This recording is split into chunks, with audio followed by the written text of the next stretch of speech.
উৎপত্তিৰ ওপৰত ভিত্তি কৰি মাটিক দুটা ভাগত ভাগ কৰা হয়। প্ৰথম, অৱক্ষেপিত মাটি। এই ধৰণৰ মাটি নিজৰ উৎপত্তি স্থানতেই জমা হয়। শিলৰ খণ্ডন আৰু বিচূৰ্ণী ভৱনৰ দ্বাৰা এই মাটিৰ সৃষ্টি হয়। অৱক্ষেপিত মাটিত বহুতো জৈৱিক পদাৰ্থ মিহলি হৈ থাকে।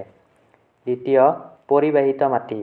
এই ধৰণৰ মাটি বিচূৰ্ণী ভৱনৰ দ্বাৰা এঠাইত সৃষ্টি হয় আৰু পিছত পানীৰ সোঁত, হিমবাহ, বতাহ আদিয়ে কঢ়িয়াই নি আন এঠাইত জমা কৰে। মাটিৰ গাঁথনি আৰু ইয়াৰ উপাদানসমূহৰ ওপৰত ভিত্তি কৰি মাটিক তিনিটা ভাগত ভগাব পাৰি। প্ৰথম, বালিচহীয়া মাটি।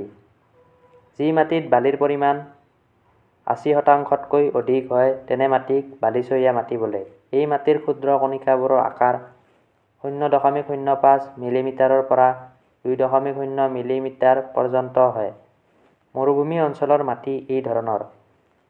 এই মাটি বিন্ধাযুক্ত আৰু ই পানী ধৰি ৰাখিব নোৱাৰে। দ্বিতীয়তে, চিল্টি মাটি (চিল্টি চয়েল).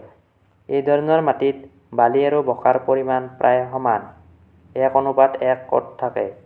প্ৰায় আধা সংখ্যক কণিকাৰ আকাৰ ০.০৫ মিলিমিটাৰৰ পৰা ১.০ মিলিমিটাৰ হয় আৰু বাকী আধাৰ আকাৰ ০.০০২ মিলিমিটাৰ বা তাতকৈ ক্ষুদ্ৰ হয়।